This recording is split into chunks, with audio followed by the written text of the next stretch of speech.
Vilnius in Lithuania. Well, it's even my first time in this side of Europe. I've never been so eastern.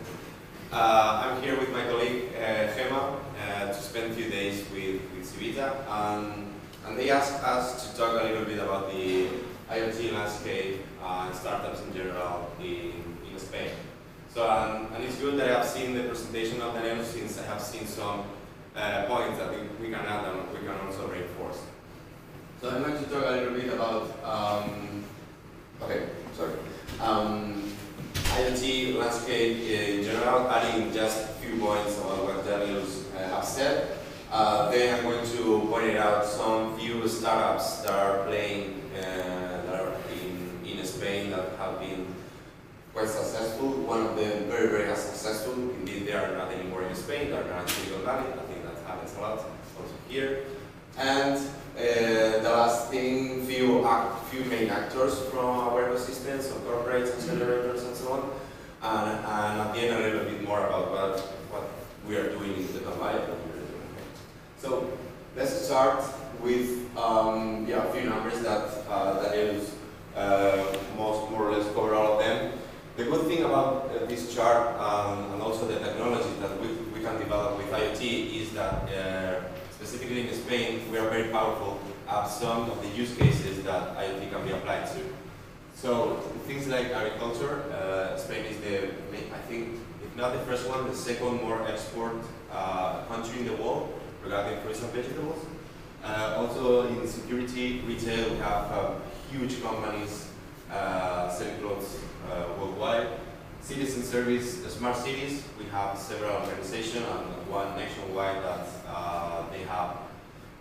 they send certificates to cities that are committed to support at least 2 or 3 projects regarding IoT applied to a few of the use cases that Daniel pointed out before.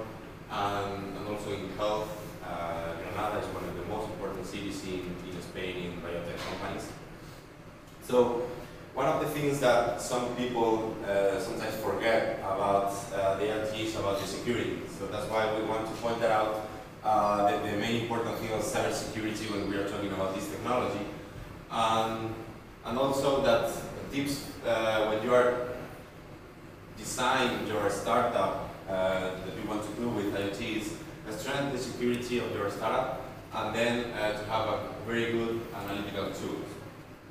Why is that? Because we have done yesterday research and we figured out that Lithuania is in the position 80th of the possibilities to have an attack, a leak, or whereas in Spain is in the position 20. So that means this is fake information because in Lithuania we don't have sensors from this cybernet. We don't have you? We don't have sensors from this cybernet. So no? You have more of them. I'm only the center here in Vilnius. So okay. It's not real information. No? Okay. So the last 2 minutes we can discuss this, but what we figured out in the last week, and maybe we can discuss this and we can then put more accurate information, is when you are in this position, even the valuation of your startup could be increased, since where you are based is less risky to have an attack. So we can discuss about the position of the sensor or this, but when you are in a country or when you're in a situation where it's less risky to have an attack, investors can trust more in your technology. Okay? So that's the main point that I want to highlight with this, and then we'll figure out about which numbers is Lithuania in reality. About Spain, what's going on in Spain? So Spain has been growing a lot for the last 5 years. We have seen more exits. Indeed, so far in this year, we have seen like 3 different exits for more than 100 million euros. So that's something very, very good. The amount of VC money that is put into startups is growing year by year. I think the last year doubled the quantity of the year before. Regarding IoT startups, I want to point out 3 startups and then one that has been very successful. The first one is Vilnius. Basically, they want to do like an operating system that you you can develop apps over there that has a lot of reliability. Then First Vision is a Wira startup. Wira is the corporate accelerator of Telefonica. And they put you, like if you are a football player, let's say, they put you a camera over here so you can see the game in reality from the player perspective. They have been working with EuroLeague, the Champions League of basketball. And also it's Juvenil, which is one example about the potential of Spain as agricultural industry and the startups. So they put sensors in grape crops in order to make better wine. So they monitor everything that is going on in the plant in order to make better wine and to choose where to pick the grapes. And then a huge success case is Alembold. Alembold was the biggest round in Spain like 3 years ago, and then they moved to Silicon Valley and so on. And this is the USM device that they developed. It has been very successful with a lot of customers, and as I said, one of the things that we need to avoid in Spain and in Europe in general is to not have those companies moving to the US when they raise a lot of money. Regarding accelerators, we have two. Then there is the Startup Scale IoT Accelerator, which is in Cartagena, in the south of Spain. And then we have Startup Bootcamp, which we have like several vertical accelerators on few general projects. I think one is in Copenhagen, a few of them in London, in Amsterdam, and so on. So they have the IoT and Data Tech Accelerator program in Barcelona. Then we go to corporates. What is happening with corporates? There are two main reasons to be positive and a lot of to not be positive. So the two main reasons is that in the main fields that where you can develop IoT technologies, as I was saying, agriculture and construction. So since we have the biggest companies in the world regarding construction, such as Ferrovial, I can say Safir, which is doing the new Panama Channel, ACS, which is doing highways and roads all over the world. But still those companies are just, let's say, starting to be approached by startups, starting to buy technology from startups. And so far it's not a very good reason to be optimistic, but I think all the IoT startups need to pay attention about different initiatives that they have been involved. Another one, more technology-related companies, we have Telefonica and Indra. Telefonica has been developed new devices that can be applied to IoT, especially I can name Thinking Things. We also in Tetuan Valley developed a whole hackathon regarding Thinking Things technology, and also Indra, which is more or less a service provider that sometimes they do specific products. And I have seen that in the last 2 years, the most successful products developed by Indra have been in the sector, especially in airports and also in highways. Then we have international corporates. So why I'm putting this, since they are not from Spain?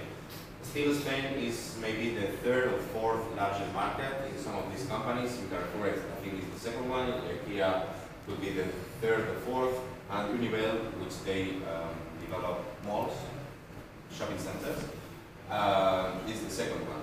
So the good thing about those companies is like they have the know-how.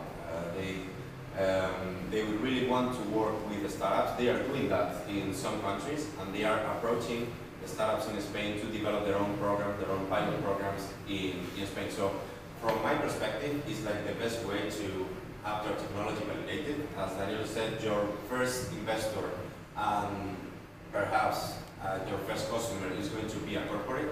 So you really need to think about how to approach them and which company is more feasible to work with.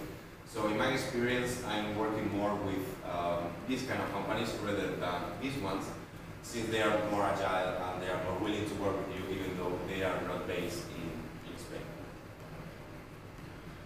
Then also in our programs, we have developed several startups that could be related in this field. Some examples. Again, there is one startup in the last program that we did in Malaga that they want to track where is your dog. And they are doing that with that technology. The good thing about them is that they realize that at the end that doesn't provide so much value. And what they are doing right now is Fitbit, but for dogs, because they realize that dogs are getting fat. I don't know how is that possible, but yeah, I mean, I didn't know, no one knows it. But then in the interviews that they do to dog owners said, oh, you know, I don't run too much, I'm a dog eater, but my dog is getting fat. So basically they are doing this, yeah, it's like a bracelet for the dog, so you can measure how many kilometers do the dog, so then you realize that you need to do a little bit more with them in the weekend or something similar. That is, well, the company was named Where is My Pet, but I think they changed the name. So here we have 4 examples. Kubelizers is one of the examples that how technology could be applied into retail. They put video cameras in the shops so they can track where the people goes, which is the flow, where the people stays more, in which shelf people are looking. They have a very big analytical tool about the behavior of the customers inside the shop. Then we have Whispers, which is quite similar to Knock Knock. They want to be the emergency button. In case of Whispers, mostly in excursional, when you're going to the mountains, since the device will connect to your mobile phone by Bluetooth, so if you press the button, they will send a message to a people that you choose. It could be your monitor, your teacher, your tutor, something like that. Knock Knock is basically the same, but the SIM is incorporated in the bracelet.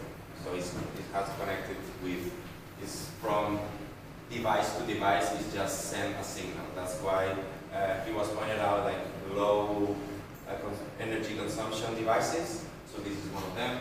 And then we have Cultivatech, which they are also working in how to monitor more crops. So this is something that is sensor for crops and so on. Maybe they are quite similar from one type of product to another, but the rhythm of the plant to grow, the water needs and so on is very different. So you really need to work with someone inside the industry in order to know to get the most out of these sensors. And then I just remember with Gema, one of the best startups that we have. I love them. They are doing, well, their pitch basically is, the name is Out Barriers, and they have developed an app for blind people. It's basically blind people knows just few spots of the city. They memorize where is the pharmacy, where is their home, and where is perhaps, I don't know, their parents' house. But if they are going through a pizza shop, they don't know that, well, maybe for the smell, but if not, they don't know that there is a pizza shop over there, or maybe they want some pizza. So with their phone, they receive a notification saying, hey, there's a pizza shop just 2 minutes away from you. Because they connect beacon technology, so the beacon send a message to the mobile phone if you have the app installed. So they have been running a program, a pilot program in Granada. They have right now more than 60 different shops in Granada. And one of the business cases that they have developed in the last, I think, 2 months, something like that, is that blind people are very loyal to the business that they're usually buying. Because they don't know 100 type of pizza shops. They maybe just know 1 or 2, so they always go to the same one. So more business want to be in this network. So this is another example about how this technology and how this communication between devices can be applied in the real life. So, if you allow me, I will stop talking about IoT, and then I will talk more about Tetuan Valley. What is Tetuan Valley? Well, basically, we run an accelerator program in Madrid, where we want to develop a community of startups. The main goal of our programs is to have people more involved in our programs, to participate, to be mentors, to be godfathers of the new teams. And we really look for entrepreneurs that don't have this feel of failure, which is something that this is something that it could be misunderstood, something like that. But in Spain, people really don't try things because they are afraid of what people is going to think, or what their boss is going to say, they're going to get fired. We have this saying that no one gets fired by hiring IBM. So that is the reason that people don't try new things. If you hire a startup technology and a startup fail, you're probably going to get fired as well. So that's one of the reasons that people don't try things. So we try to bring them in a, let's say, comfortable atmosphere where they want to say whatever they want and receive honest feedback. As I was saying, our main important asset is our community. We have more than 300 alumni, perhaps right now 400, since we have developed 4 more programs. The good thing about us is like in Spain, people want to work either for big corporations or the government or a bank. So having a program where after you have been into the program, more than 80% of the people that has gone through our program are still involved in startups is a very important aspect of the community of startups in Spain. Here are a few names: Social Red, Lithuanians, and Replit. And then we realized, since we do, I know we don't have this issue in Lithuania, but in Spain our level of English is very, very bad. And 100% of the programs, 100% of the courses, university, everything is in Spanish. So since we are doing the program in English, that allows us to have a lot of international people attending our programs. And then when they come back to their countries, that means that we have alumni in the most startups all over the world, which is a huge advantage for us when a startup wants to have contacts either in Israel or in London or in the United States. Here are a few quotes for entrepreneurs. Basically, what they want to point it out is that we push them to focus. The program is just 2 months, and we push them to focus just in 1 or 2 main things that they want to develop during the program, where they are in the very, very early stage is the first prototype, or they already launched, as in getting the first customer or getting some traction. So we really avoid them a lot of noise and push them to focus on very specific things. Also, was Daniel, the first one is pointed out, is like they save a lot of money by not, let's say, renting a lot of service or hiring a lot of services that they don't need at that time. And Paola is talking about the community that we are running, that they give honest feedback and really helps you. Here are some tech companies where our students are working. They just failed with the project, let's say, but that allows them to be in contact with the community of startups and technological companies in general. And then we realized that we have alumni working in the main technology companies all over the world.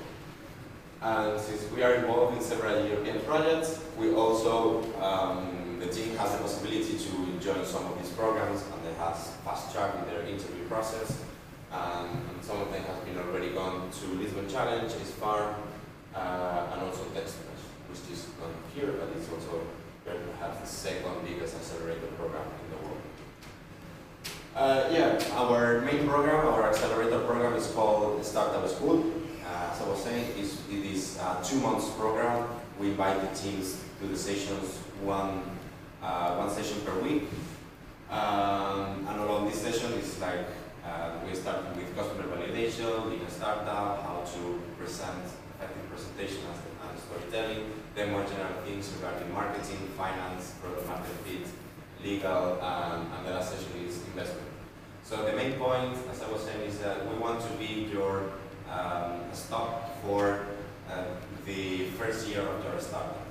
So there is a lot of noise in Spain. There are a lot of programs right now that are trying to do things for a startup, but at the end there is more the supply right now than the actual demand. And the supply is not, because at the end you don't have enough mentors to have 1 program per city, let's say, something like that. The program finished with demo day.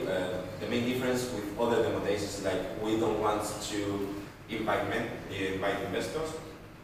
We don't want them to ask for money during the demo day. We want to be like a community event to see, hey, look about what these guys have been working in the last 2 months. And the thing is that important things happens here. For example, I don't know if it was in this one, but one of our alumni came in the demo day of Cultivatech, and he just raised a hand like he did before, saying, do you want a pilot program? My father has some crops in Toledo, which is a city in Spain. And they said, yeah, why not? So they went, it was on Friday, I think, so they went on the Wednesday to the crops of the father of the alumni guy to start working with the technology. And I think that 2 months later, they are starting working together. So I want to, with this, I want to highlight the importance of bringing like the people with the right mindset, especially when we are not so connected in hubs, in startup hubs that are not that developed like we have in Europe. Yeah, more or less this is more or less our program, it's a startup school. Then we have developed a whole program about the different services or activities that we can do for startups at the end of the program, some incubation space, some perks, some Erasmus for Young Entrepreneurs program fast track, and many other services that we can provide to them. So that was it. If you want to know more about the Spanish startup ecosystem, let's discuss what you have said before, or IoT startups. I'm happy to help. I think we have some beers. The best part of the event is there. No? Okay, so thank you very much. Thanks very shortly. I think you should have enjoyed